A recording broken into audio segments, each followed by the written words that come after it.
We'll start letting people in. Yep, looks good. I see it on YouTube. It's there. Good. I'm just letting people in, and so people can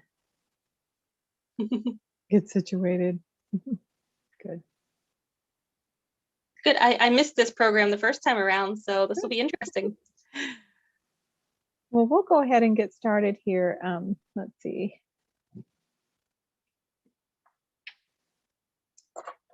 As people are trickling in, we'll go ahead and get started. Good afternoon, everyone.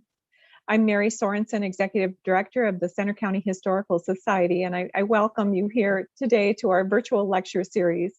I hope you're all hanging in there and getting your vaccinations and getting ready to get back into society at some point. Before we get started here, I just have a few items to share, and I'm going to do that while I'm admitting people here too. If you could please take a moment to make sure that your audio is muted and to keep it there until after the presentation, that would be very helpful. And please feel free to open the chat box and type in some questions. We can address those after the program is over. I also hope you'll mark your calendars. We have two additional programs coming up in the next couple of months. The first one is on Sunday, March 14th at 2:00 p.m. It's Dr. Stephen Howard Brown will present George Washington's first inaugural address and why it still matters. Dr. Brown will explore the festivities leading up to the first inaugural address and what the first president had to say about it, and the several legacies that he thereby gifted to the American people. And then on Sunday, April 18th at 2:00 p.m., we'll have Charles Fergus, who will be presenting Nighthawk's Wing, which is based on his newest book and sequel to A Stranger Here Below. Mr. Fergus will speak about and read from his historical mysteries set in the 1830s in fictional Coleraine County, Pennsylvania. Although he no longer lives in the region, Charles Fergus is a native Center Countian, and he remains in love with its landscape, human culture, and rich history. Let's see, there we go. And for more information, by the way, about this and for all of our programming and various activities, you can go to centerhistory.org, where you can also join as a member. Let's see, I think we're getting there here. With that, our program today is Pennsylvania, the Cradle of Cable Television. And I would like to thank Dr. Patrick Parsons for contributing today's program and for his membership in the Historical Society. He first presented this program in 2017 at the Center Furnace Mansion as part of the Hensie Pyle Distinguished Author Series. Dr. Parsons is a professor of ethics, telecommunications, and media industries at Penn State. Among several publications he has authored is his award-winning book, Blue Skies, A History of Cable Television, hailed as the definitive history of cable TV. He will discuss the beginnings of the first community antenna systems in the Keystone State, an important chapter in broadcasting history with a focus on Center County. And with that, I will give you Patrick Parsons. Thank you. Well, thank you very much. And let me first express my appreciation to Mary and the Center County Historical Society for this opportunity to chat a little bit about the birth of cable television, the really important role that Pennsylvania, especially Eastern Pennsylvania, played in the development of the business and the industry. I see a number of people out there whose faces or names are familiar, including some eminent historians, so I'll try not to be too intimidated today, but I want to share with you some stories. And there are some wonderful, wonderful stories to tell that are great anecdotally and really teach us about the evolution of cable from the invention or the evolution of its technology to the transition to a business and then to an industry. Much of that story has to do with individuals in and around Pennsylvania. And I think you'll be interested along the way, and somewhat updated from the presentation quite a few years ago, is additional material about Center County, which I've been doing some research on. So I hope to add to that as well. It's, to begin, hard to single out a particular location or individual where, for reasons I'll explain, cable television, the technology was invented. But it's much easier to talk about the development of that technology into a business, and then specifically into an industry. That's where we start to see Pennsylvania taking a lead back in the early 1950s. Before we get there, though, I want to set the background. And so a little bit of national context. We go back to the late 1940s. Television was a boom, a craze coming out of World War II. People knew about TV, they wanted TV. Entrepreneurs were filing licenses with the Federal Communications Commission like crazy to start television operations. And the Federal Communications Commission was swamped. They were overwhelmed by those licenses. And they found out that the technology of television was acting a little more oddly than they had anticipated, for a variety of technical and to some extent philosophical reasons. In 1948, shortly after they began letting licenses out, they stopped allocating licenses. They just cut it off, said it was going to be for a few months, and it turned into a year, and eventually it was 4 years. But in the interim, as this graph suggests, the number of television stations in the United States was capped at just over 100. That meant a couple of things. One is, if you were close to one of those existing stations, they started going on the air, some as early as 46, but a lot of others around 48 and 49. If you were in the range of that antenna, you'd get a pretty clear signal. If you were way out in the middle of nowhere and you had no hope of getting any kind of signal at all, then you just went and listened to your radio, or you read a book at night. The most frustrated people in the United States at that time were the folks who might have been right at the edge of a receivable television signal, one of the few that was out there, what we call the fringe. And they devised all manner of trying to pull in that weak and fuzzy and snowy signal. And so we've got this really interesting supply-demand fringe situation going on in the late 50s, or the late 40s and into the early 50s. And I think Center County, interestingly enough, is a good example of both freeze and the fringe. So I want to take you briefly to the introduction of broadcast, over-the-air broadcast television in Center County, sort of, and I'll explain the sort of in just a moment. It's 1949. A couple of stations in the region have managed to get their license before the freeze takes effect, and after they gather the money, construct the tower, get everything up and operating. Out of Lancaster, WGAL goes on in March of 49, and WJAC, channel familiar with to almost everybody, goes on the air in September. One of the interesting consequences of so few stations is that networks looking around for affiliates around the country had trouble finding them.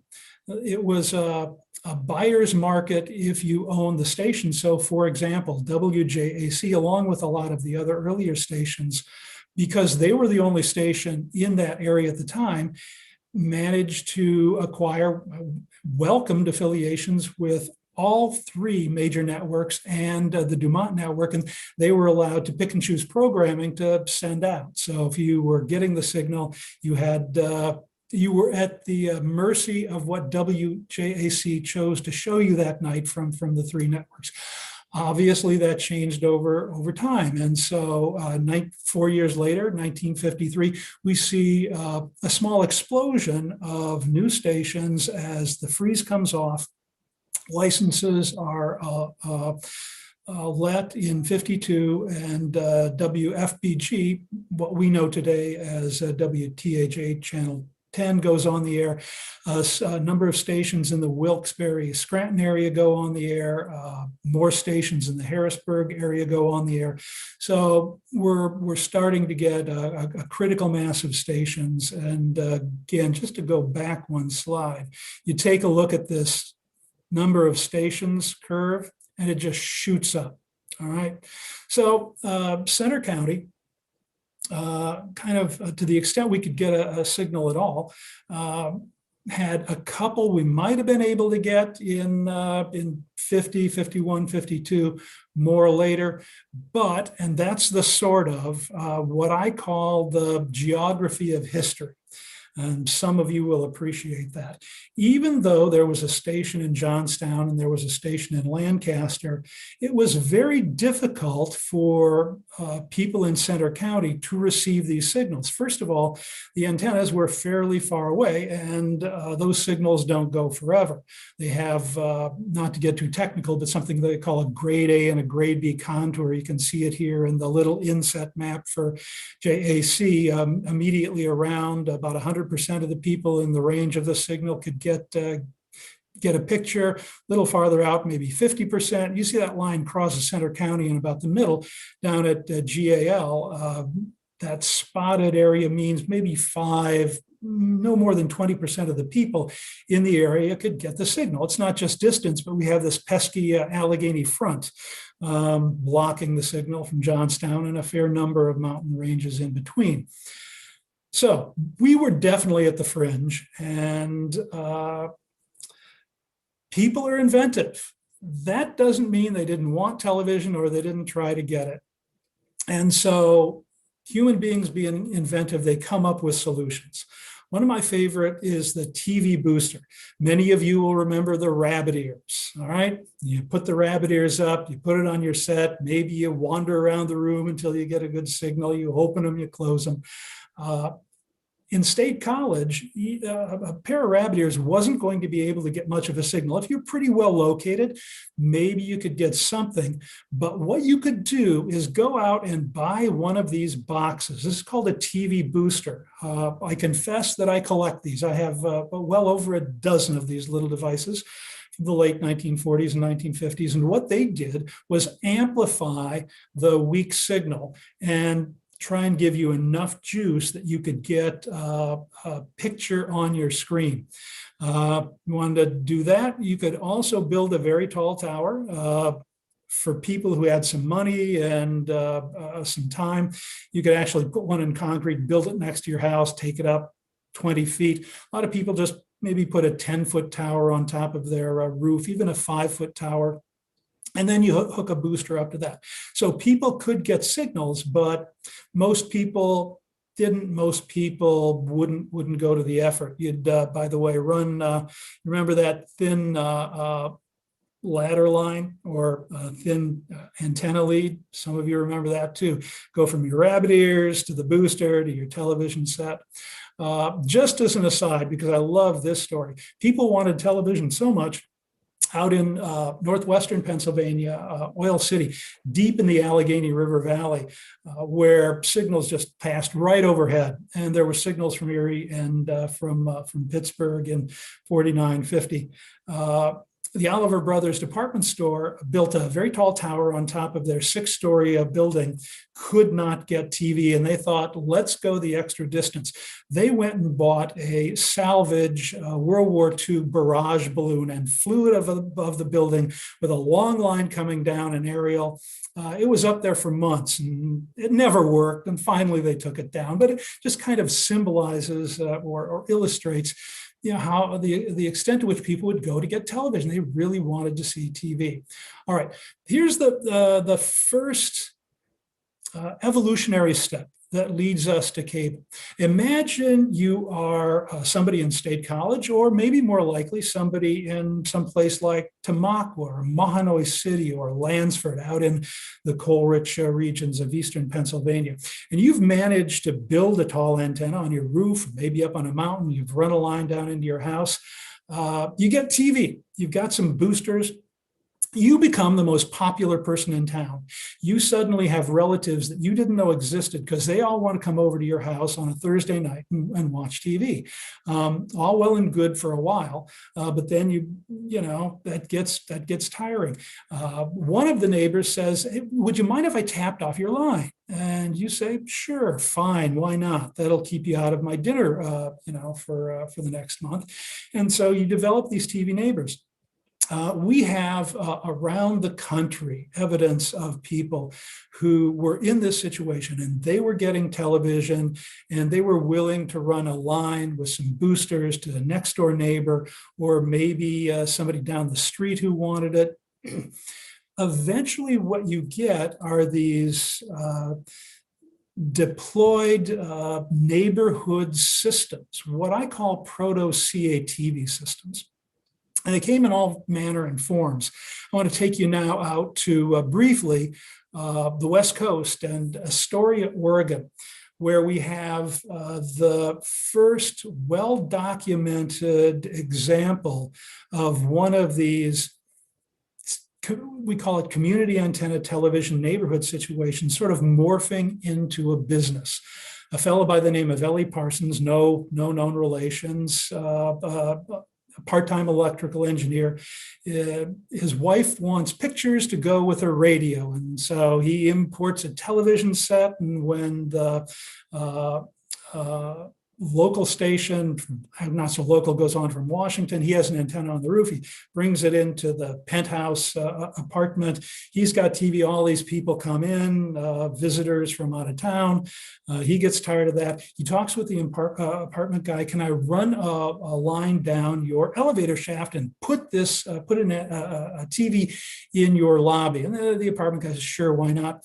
And pretty soon there are people gathered around the lobby watching this extended line. Another guy says, "Look, I'm thinking about selling TV sets. I got a shop down the street, a couple of doors.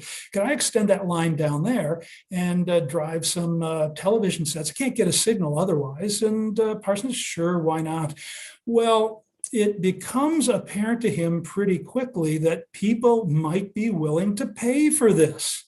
And he starts, as early as late 1948 and 1949, the first community antenna television business that we know for a fact exists. There are other claims, less well documented, but he's out there, and it becomes successful. The police chief says, "Run the conduit under the city, the sewers." Yeah, sure, why not? A lot of trade press, word gets out, and it's a small community of electrical engineers and television, radio salesmen. They pretty quickly know what's going on. Back to northwestern Pennsylvania, just a short drive down from Oil City is Franklin, Pennsylvania, where television and radio sales, this happens over and over again. Wants to get a signal into his shop to show people what television looks like, encourage them to buy it. Again, short story, across the United States on a Friday or a Saturday night in the late 1940s and early 1950s, in small towns especially, you could see people congregating in one of two places, either in front of the window of the local radio and television sales shop because they had televisions turned on and you could watch the shows, or even better, the local bars, because the local bars were some of the very first to import television signals, bringing a line down from a tall antenna somewhere. Well, in Franklin, a company called Heron, again, about mid-late 1949, as best we can tell, these guys were running a line from a mountain down into their shop. And as they were bringing the line down, sort of, 100 feet by 100 feet, the neighbors would come out and accost them. Can I attach to your line? I'll give you some money. Sure, fine. They had a fully deployed community antenna TV system before they ever got the line into their shop down in Franklin. Okay. Again, that kind of story is repeated everywhere. And now let me bring you to the focus of the next 10 or 15 minutes or so. And that's the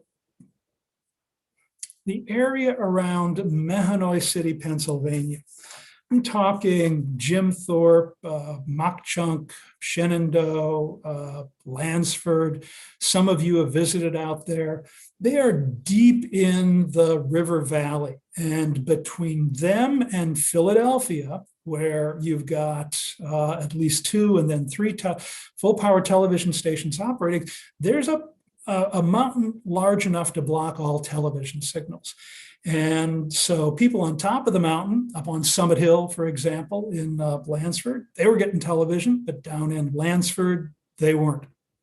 So John Walson, one of the great early pioneers, builds a tower up on the mountain, runs a line down into his shop, is showing the pictures to people, and they're gathering around, and he, a very astute businessman, recognizes he can make some money out of this. So he begins building, using the equipment of a local electrical engineer, his own community antenna TV system in Mahanoy City. At the same time, another group of businessmen who had been fiddling around with hobby antennas for a while, they do the same thing. Mahanoy City is unique in that it's so very early in this process, and also unusual in that it had at least 2 systems operating through the early 50s. Kind of a big deal. But there's a picture of Walson in his television shop, and then the first ad for a city television corporation announcing CATV was coming to Mahanoy City. They'd been up and operating for a few months, but 1951 is the very first ad I was able to find. Now, next step, even before this or at about the same time, depending on historical accounts, we have a fellow in Lansford, I've mentioned that a couple of times, by the name of Bob Tarleton. While Parsons and Walson had put together antennas for their existing businesses and kind of saw the business morph out of that, Tarleton was one of the very first who said, you know, I recognize what's going on. I've read about it. I've seen what's happening. I think I can make a business out of this. He started from the get-go to organize CATV, a company. He gathered other businessmen from around town. His father owned a radio television store, as did some of the other businesses. He was smart enough to bring on board one of the local bankers so he could get some funding. He was smart enough to bring on board one of the people from Pennsylvania Power and Light so he could get access to the poles to string his wires. And in 1950, he's starting to string wires and create in Lansford with a tower on Summit Hill up the mountain, the first cable television system that really starts as that. Now, here's his problem. Amplification. Remember that television booster I was telling you about? You pick up a signal, even if it's a fairly strong one, start running it through a wire. The wire has resistance and the signal starts to deteriorate. It deteriorates fairly quickly, and so you need amplification all the way along to get it fully powered into a home and they can actually enjoy the set. The technology associated with amplification, along with this other stuff, didn't exist or was in a very nascent state in the early days. Some of the early people, Parsons, Walson, with the help of a fellow by the name of Luther Holt, they were creating their own. Other people were taking these boosters and jury-rigging them, trying to turn them into something that could survive outside and still amplify the signal. Bob Tarleton was in that process. He was trying to build his own amplifiers, sort of re-engineer some of the boosters, and he ran across a company out of Philadelphia. Okay, those of you who are taking notes, the instructor says, here's where you want to pay special attention. There was a company called Gerald Electronics. Gerald Electronics made television antenna boosters. As a matter of fact, they were making systems for apartment houses. The Gerald company would go into a hotel or an apartment complex and say, look, you don't want 20 antennas on your roof in Philadelphia or New York City. Let me put one antenna in your roof. I will run a wire down the service, what do you call it? The service tunnel in the building, and put wires into everybody's house. And I can amplify it. I can hook everybody up. I'll do the whole thing. And so he had this multiple TV antenna system channel amplifier. Tarleton says, that's for me. And he begins making trips, multiple trips in the summer and fall of 1950 down into Philadelphia. And he starts buying these things by the crate load and hauling them back up to Lansford. And the salesman one day after the second or third trip says, Bob, what are you doing with all these things? And Bob Tarleton tells him about this community antenna system he's building, something far grander than just an apartment complex system. And the salesman says, that's very, very interesting. He says, I'm going to tell my boss about it, and walks down the hallway and taps on the door of this guy. I don't know if any of you might recognize the picture, but Gerald happens to be the name of a fellow by the name of Milton Gerald Shapp. That's a name most of you will recognize. Milton Gerald Shapp goes up to visit Bob Tarleton on, I hate to break into cliche, but a fateful Thanksgiving day in 1950, and looks around, and he's just gobsmacked. Said, "This is amazing what you're doing."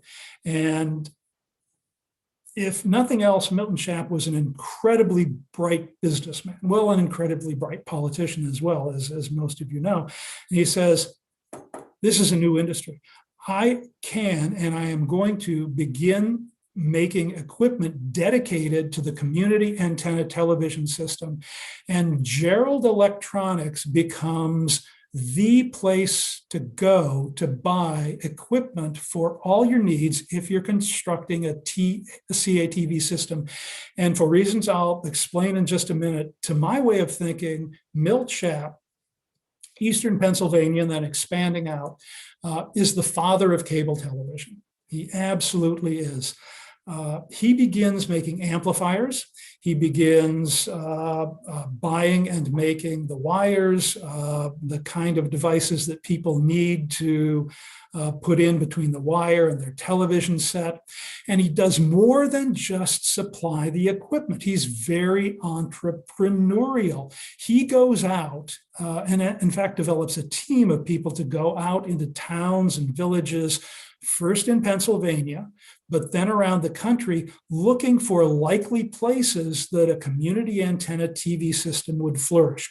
Places at the fringe. Maybe they're too far away from a signal, maybe they're behind a mountain, but he goes in and rounds up the local businessmen and says, listen, if you guys want to start this CATV business, I can give you all the equipment. I will service it for you. We'll enter into a long-term service agreement. I can even provide the financing. He was starting to generate bank money out of New York to support this stuff.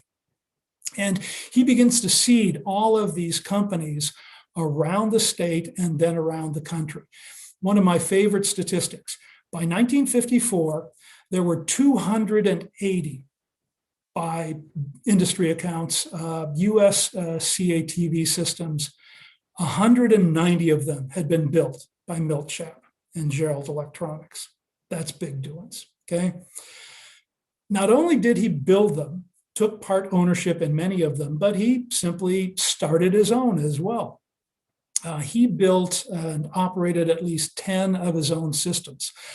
That was a huge number at the time. Most of these were literally mom and pop operations. Now, Walson Service Electric grew and they started to build more systems around the country. But short of that, nobody could touch the number of systems that Gerald was accumulating. They called them MSOs, multiple system operators. Today, Comcast, Philadelphia, Pennsylvania, owns hundreds and thousands of these. But at the time, it was big doings.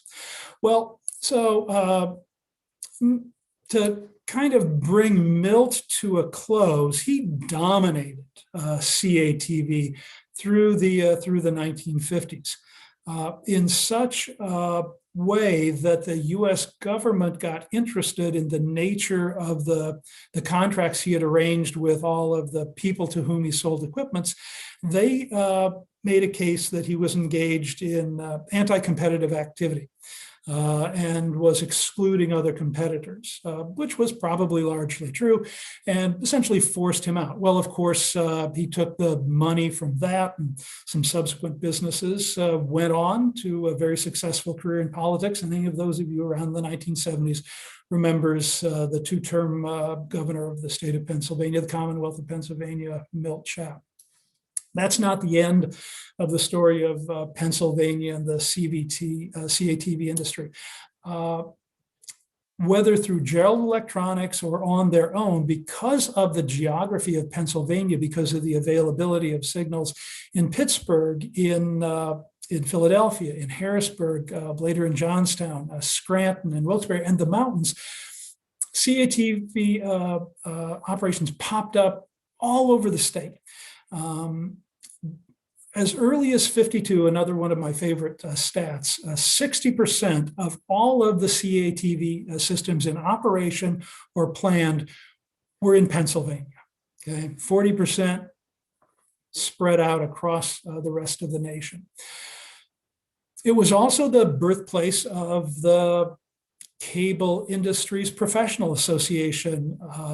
Half a dozen of the CATV pioneers got together at the Pottsville Hotel in Pottsville, Pennsylvania in 1951 after the IRS was coming after them and said, how do we fend off the IRS?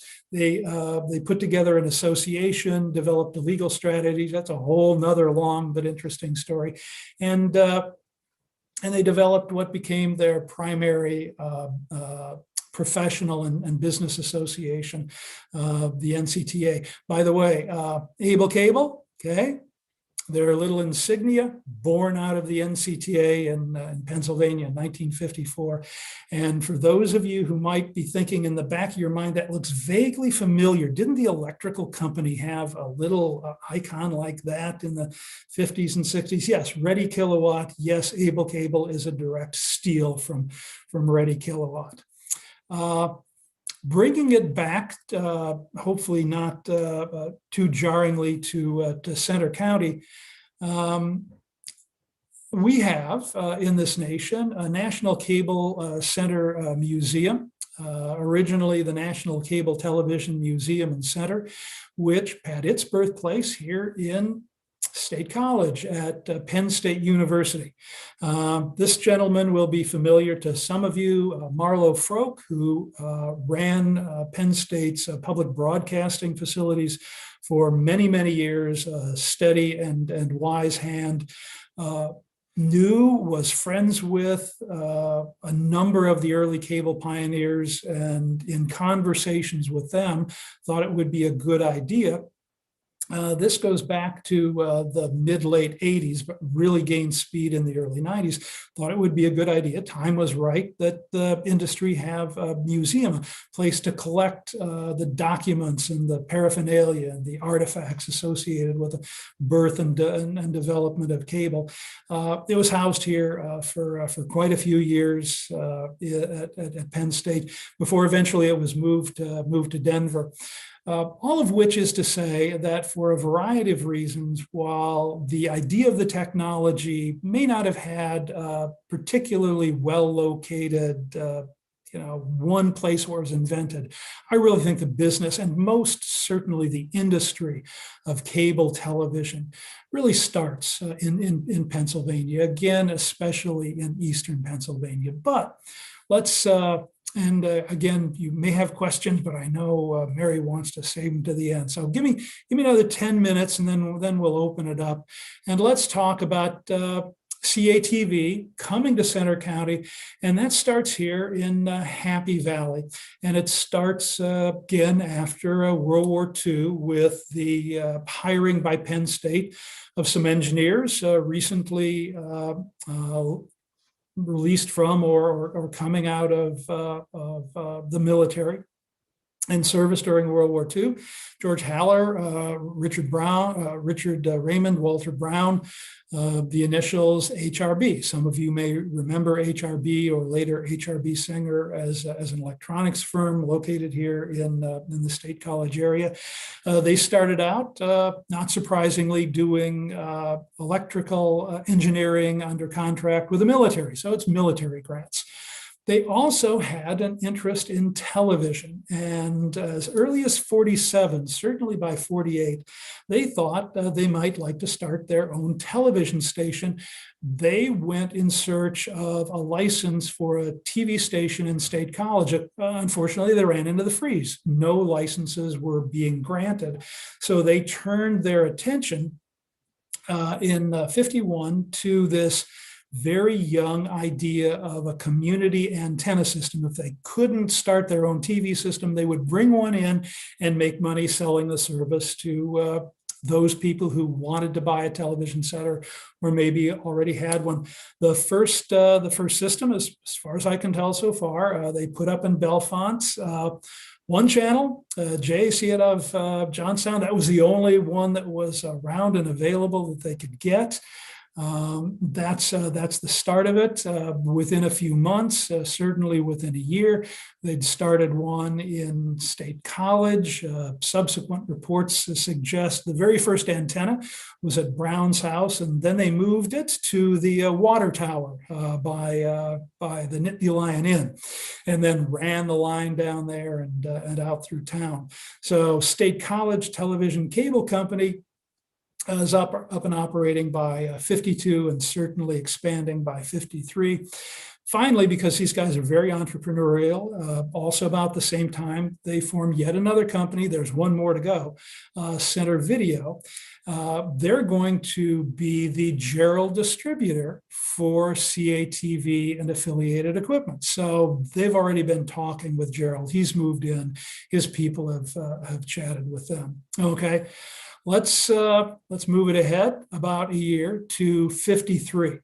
They form yet one more company, something called Community Engineering. C-COR, I'll just stick with Community Engineering. They decide that they can probably do a better job with amplifiers. They're engineers. Their job is creating electrical equipment.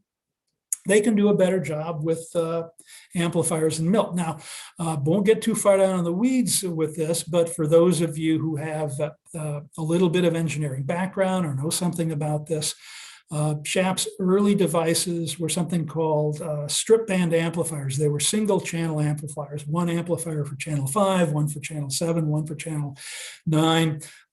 Community Engineering thought they could create a broadband amplifier, one amplifier to amplify all of these different signals, and that's what they began doing. Eventually, that became the standard across the entire industry, but that was their starting niche.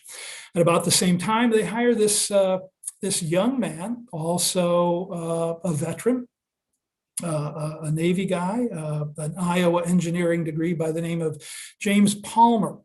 He was brought on to help shepherd projects at HRB, but very quickly moved over and became at first part-time head of community engineering. Meantime, again, at about the same time, we have the departure of all of the founding fathers of HRB. Raymond leaves for Rand Corporation in 53. Haller goes to General Electric in 54. And tragically, Brown is killed in a drowning accident in 55. So Palmer is one of the sort of few remaining heads of the company. And in 56, there's a bit of a split. Community engineering is spun off from HRB. It's renamed as C-COR. Jim Palmer becomes the full-time president, and C-COR then buys the stock, becomes majority owner of Center Video. So they're now doing engineering of cable equipment, which they go on to do very successfully. And C-COR becomes a major supplier of cable equipment to the industry for decades after that. Center Video, the cable operation expands. State College moves, the State College system moves into Lamont, it goes into Boalsburg, it goes into Port Matilda. They're building out the system through the early and mid 50s. They're expanding the technology. One channel becomes three channels becomes 5. Takes a while to get beyond that. I'll tell you one short story because I have just a couple of minutes. I was doing an interview quite a few years ago with a cable pioneer, a national guy, and he was talking about the 1950s. And he said, in the early 1960s, he says, I remember when we went from 5 channels to 7 channels.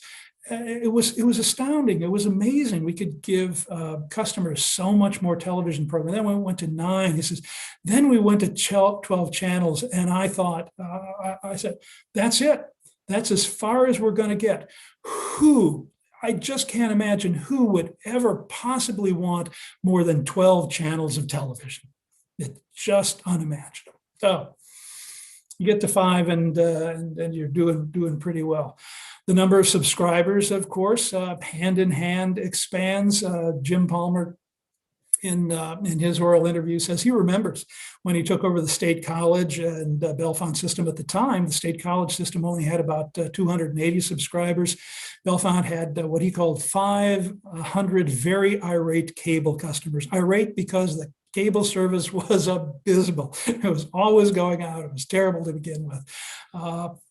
The service improved, the numbers of subscribers expanded.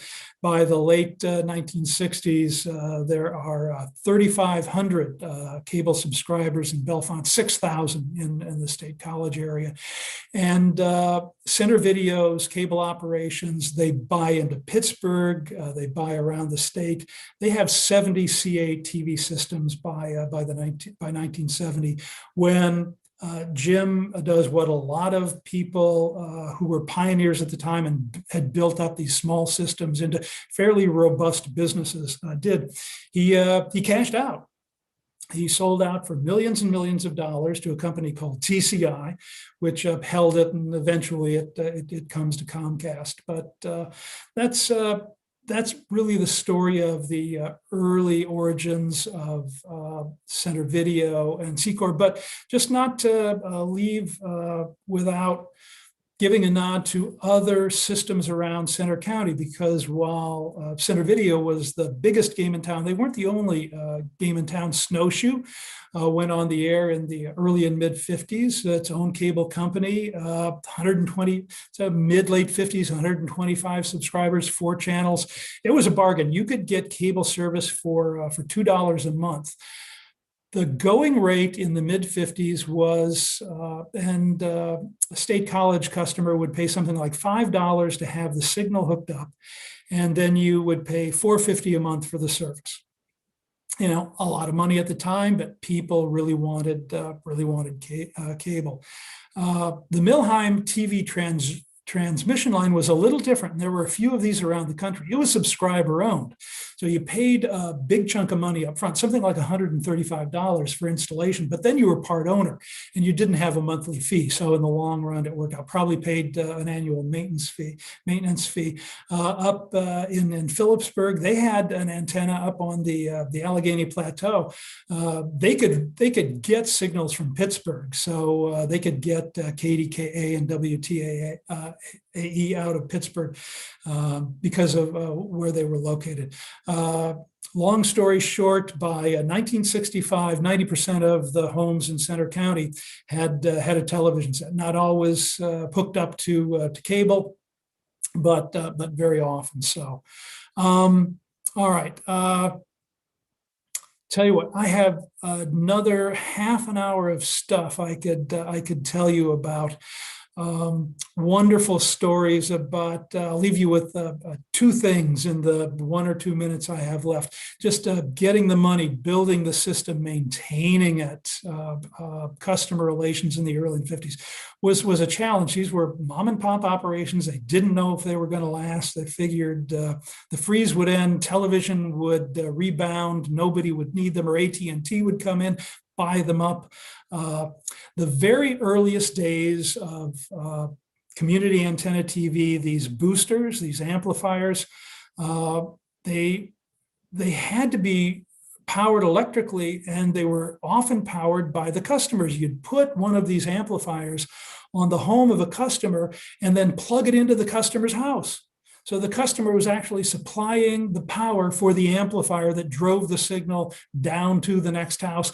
And all was well and good until you ran into somebody like, like us, who go on vacation and unplug everything before we leave. Or some people even do it at night, and the whole system shuts down. So then the phones light up. And of course, the early cable operators, being used to the phones lighting up, usually ignored them and went to lunch. So, all right, there's, we'll talk about pirates if you want. There's much to be said about sort of the longer term evolution of the industry and streaming, but I will leave it there and open it up to questions. My clock says 2:46, so hooray for me. You're all fine. Right. Say one question we have in the chat box. Tom Berner asks, he knows that Claude Akins, publisher of the CDT, had stock in Center Video, and wonders how many newspaper publishers invested in cable companies and why. It's an interesting question. Tom, I haven't done a lot of research on this, but I've done some. In the earliest days, there was some investment, but there wasn't a ton. Through the 1960s, the publisher industry had a kind of love-hate relationship with cable.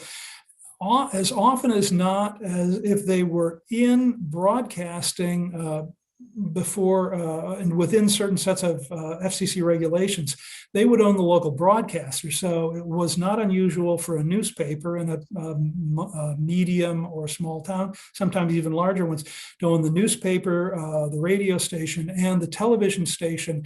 And as we get into the mid and later 60s, community antenna TV systems and broadcasters began to clash for business reasons. By the, I think, don't quote me on this, by the 60s, most of the newspapers were sort of out of the cable business. So.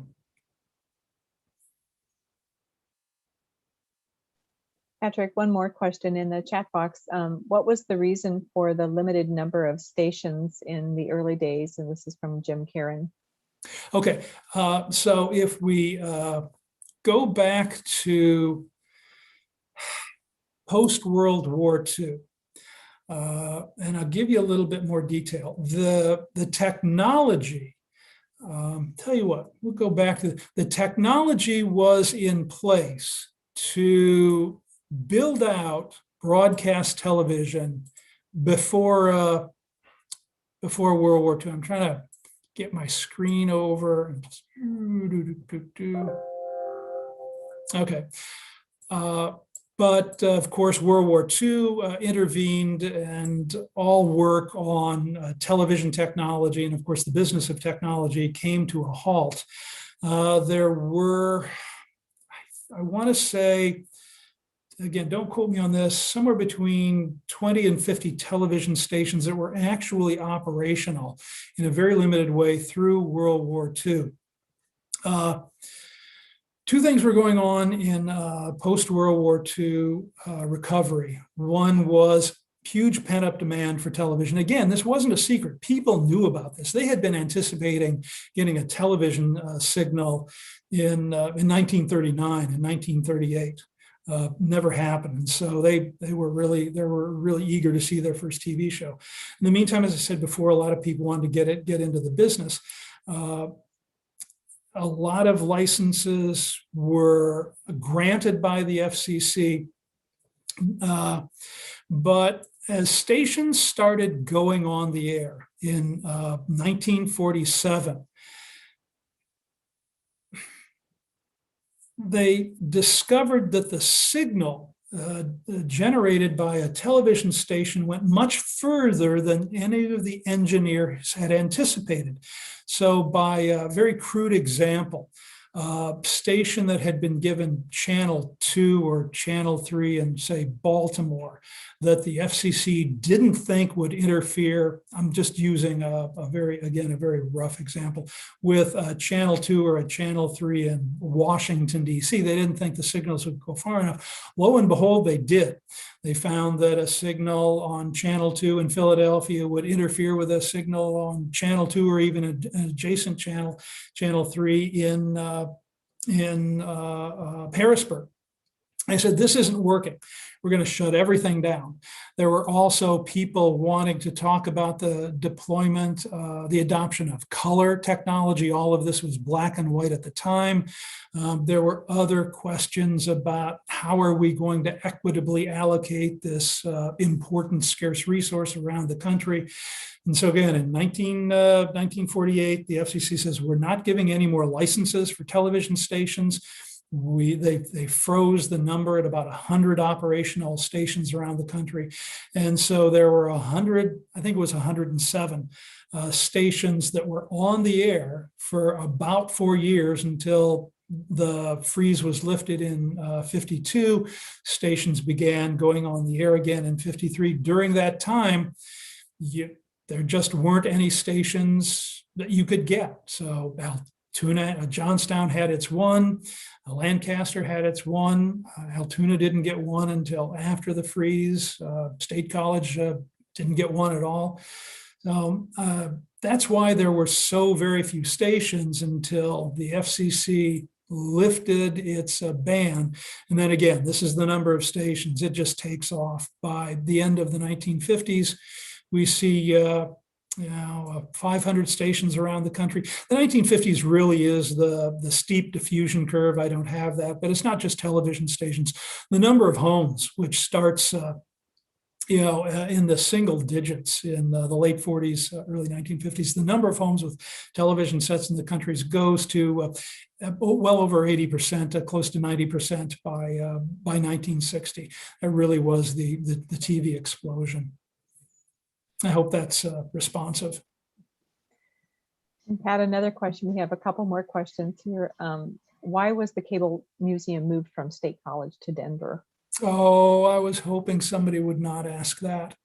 I will tell you two things. So one substantive and the other, important but messy. And the important but messy part is it was intensely political. And it wasn't fun, and went back and forth for a long time. But the core issue had to do, of course, with money, and this made some sense, really. The heart of the cable television industry by the mid 1980s and the 1990s was in Denver, Colorado. I mentioned TCI, the company that purchased Center Video in 1972. TCI, through the 70s and into the early 80s, was the largest multiple system operator, the largest owner of cable systems in the country.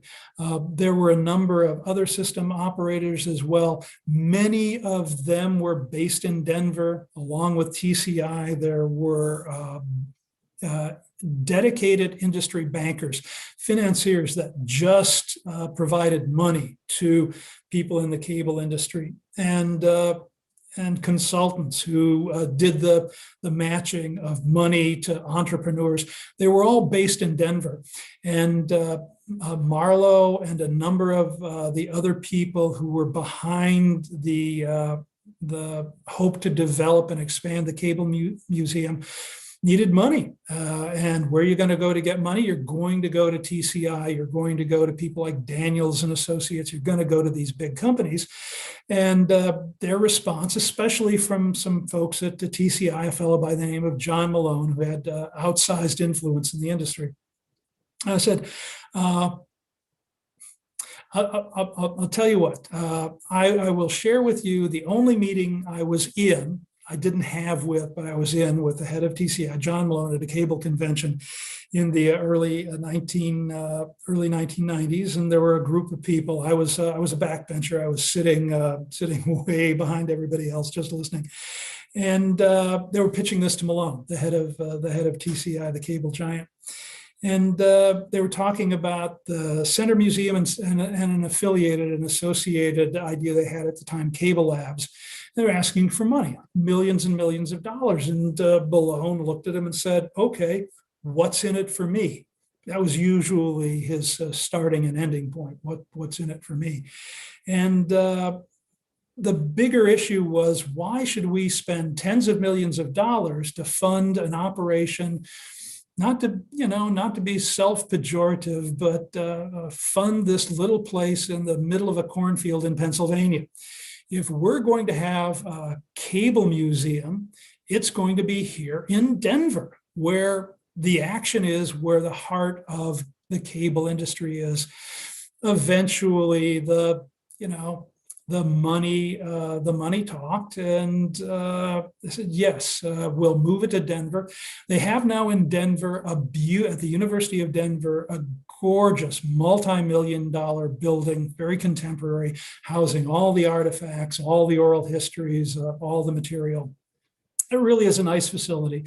If there's any irony in this, the industry has long since moved out of Denver. All of those operations that were there at the time, for the most part, are gone. And now, once again, the biggest gorilla in the cage is Comcast back in Philadelphia. So there you go. Maybe they'll move the Cable Museum to Philadelphia someday. I doubt it. So that's thumbnail sketch. Yeah. Just a couple more questions. Lee Stout asks, in the early days watching TV with rabbit ears in 1969 and 70, we could occasionally get Channel 10 and Channel 3. We got cable soon after. When did WPSX come into cable service, and was there any difference for them as a public TV station versus a commercial station? They went on the air in 65. I can maybe 68, 65, I think, as WPSX. There's a long story there too, but they were. It'd be interesting to go back and look to see when they went on the cable. I'm not sure it was instantly, because in the mid 60s, there was still limited channel capacity, and people were more interested in getting, for example, a distance signal, which could be imported from New York City. One of the independents. It's a good question. I'll go back and take a look and see when PSX went on the cable systems. Was it different? Radically different, simply because of the funding mechanisms.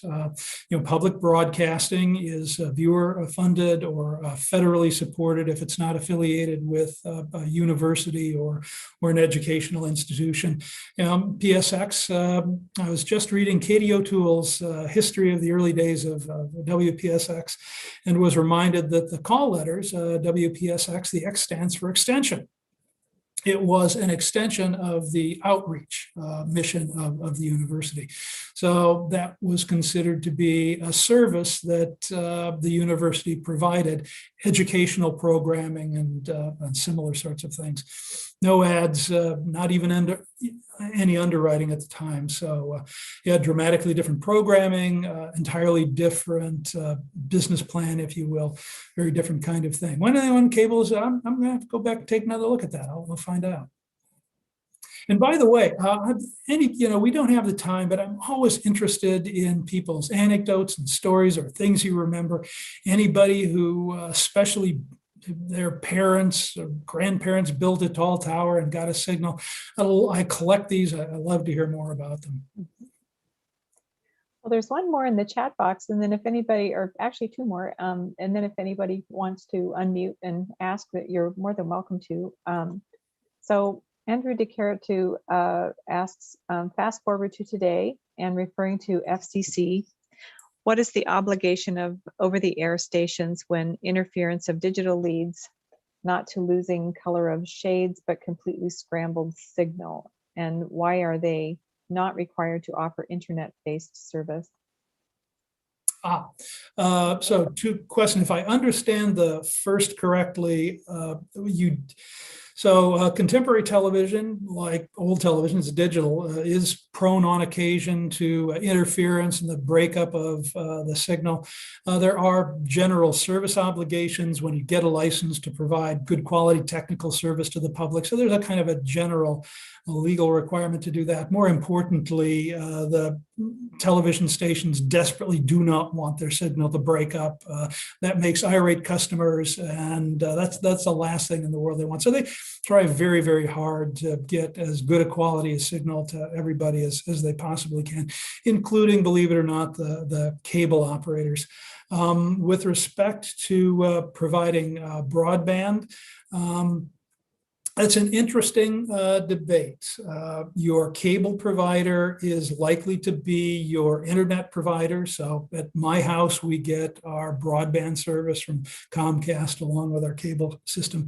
But there is no legal requirement in this country for anybody to provide broadband service to internet service any more than there's any legal requirement for people to provide television. If you want to provide it as a business, then there's some legal requirements you need to meet. But there have been people who have advocated for decades a requirement that the federal government or the cities take on the obligation of providing broadband service, or if you do want to provide broadband service, making that something akin to a public utility that brings with it a whole host of additional legal obligations. For the last 20 years, even through Democratic administrations, there has been a much more deregulatory mood, especially compared to the 50s and 60s in Congress. And neither the Congress nor our regulators have had much of a taste for adding more regulation to either internet service or television. We'll see what happens in the next 2 to 4 years with that. Some of that may change. There are debates going on, as we say. Again, that's a kind of a gloss to it. Don't know if that answers, but it's my best shot. Yeah, this is Alex. I have asked the question. Can you hear me?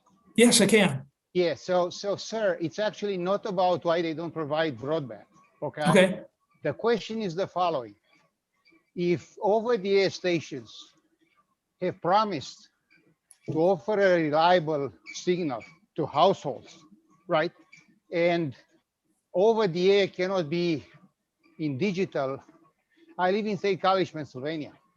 And every so often, even if I have an antenna that is amplified or whatever, I will get scrambled signal. And this is not because the signal is weak. Actually, this is probably because the signal is too strong and it reflects on clouds, mountains around, interacts with itself, and I don't see anything. It's only 4 seconds, but it happens. Now, go ahead. The question is, if they promise to offer reliable information from their station, not from others, and internet that we have at home is already much more reliable than what happens over the air when a snowstorm comes. What would be the legal reason? And I'm asking, I know you might not know, but it has baffled me for some time. There would be legal requirements where they say you're not allowed, because offering it on And basically, that's what WPSU does, right? You get the signal on the internet live simply because you are in the broadcast footprint. If they detect that your zip code is not correct, you don't get it. So I'm wondering why the other over-the-air companies don't do the same thing. Thank you. I'm curious. Could you tell me what channel you're having trouble with? So, What station? so if I go to ABC 23, Okay. I can get the news live, the news, but not the entire program. So if my signal is scrambled during Wheels of Fortune, bad luck. Okay. And you're saying that yeah. you're saying this just lasts for a few seconds. Well, typically it doesn't last for long. Yeah, because the signal is good. It's just a matter of interference, right? So I don't expect it's something malfunctioning with the equipment. I expect it's just the nature of, reflections and things like that. Yeah. So first of all, just for what it's worth, all broadcast signals these days are digital as well. Whether you're getting it over the air or certainly through the cable, it's a digital signal. I can't explain the particular problems associated with interference. Over-the-air broadcast signals are prone on occasion to these kinds of problems. There are digital lags and breakups. Sometimes you'll see the pixelation. Typically, it's something that only lasts for a few seconds. As far as the legal requirements go, both from a business perspective and from a legal perspective, it's not anything Channel 23 wants to have happen.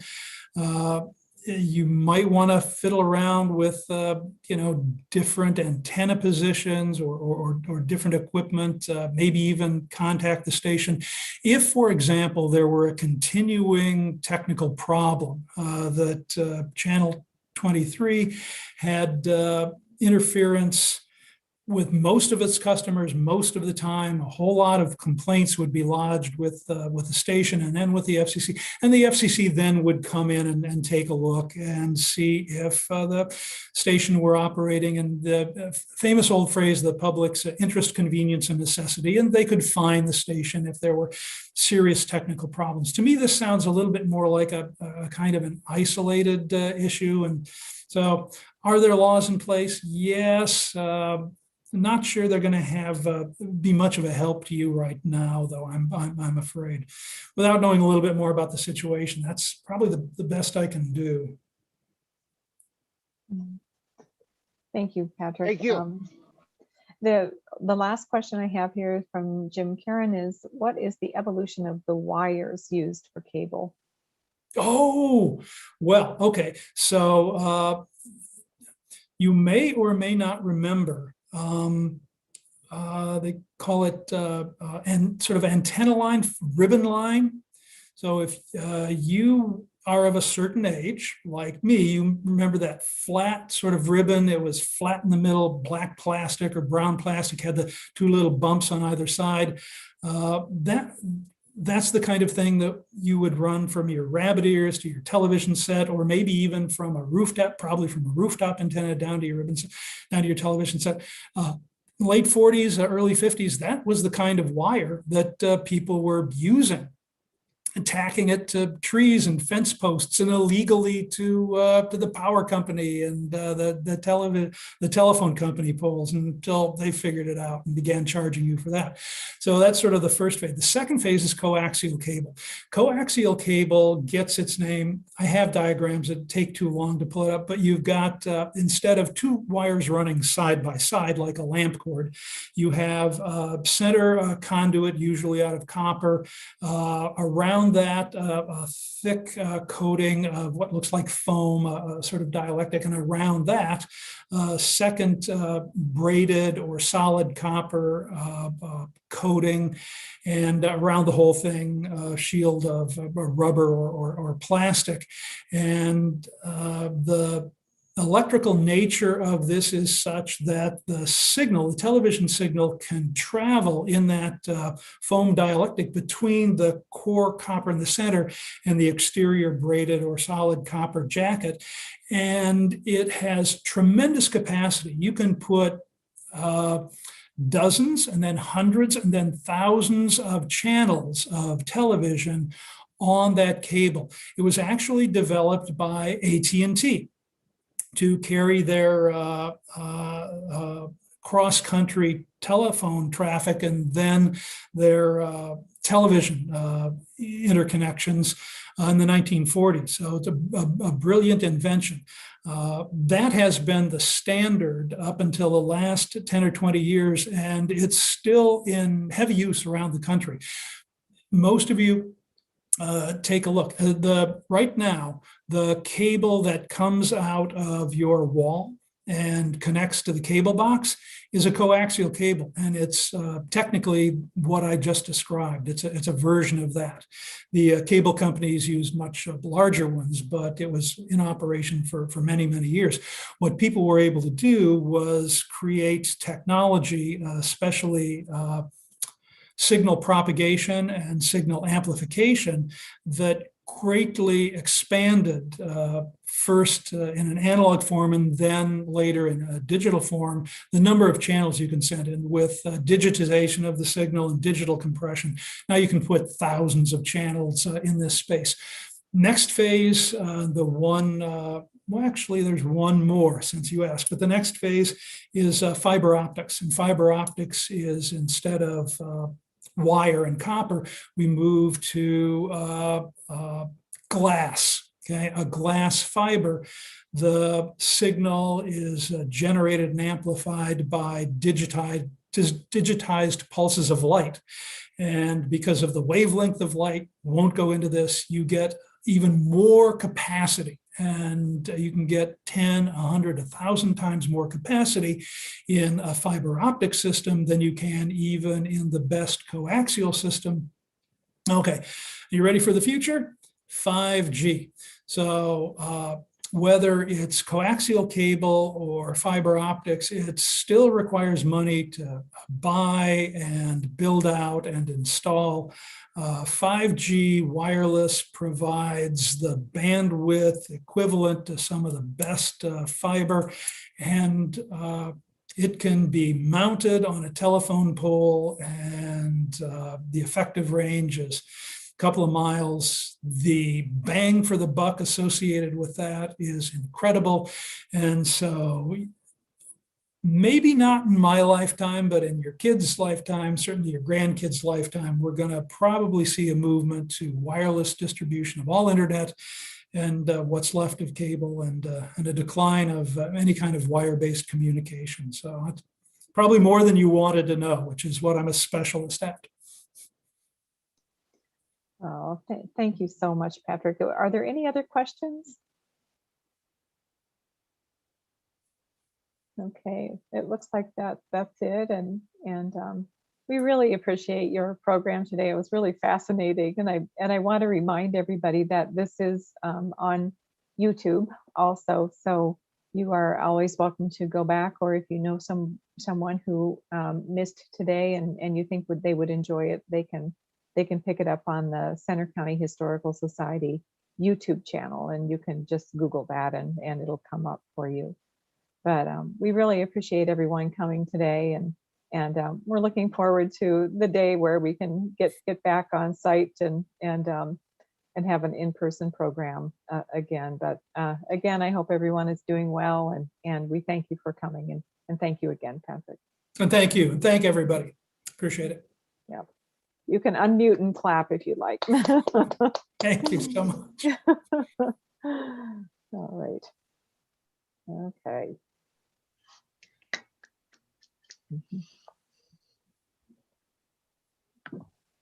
Really interesting stuff.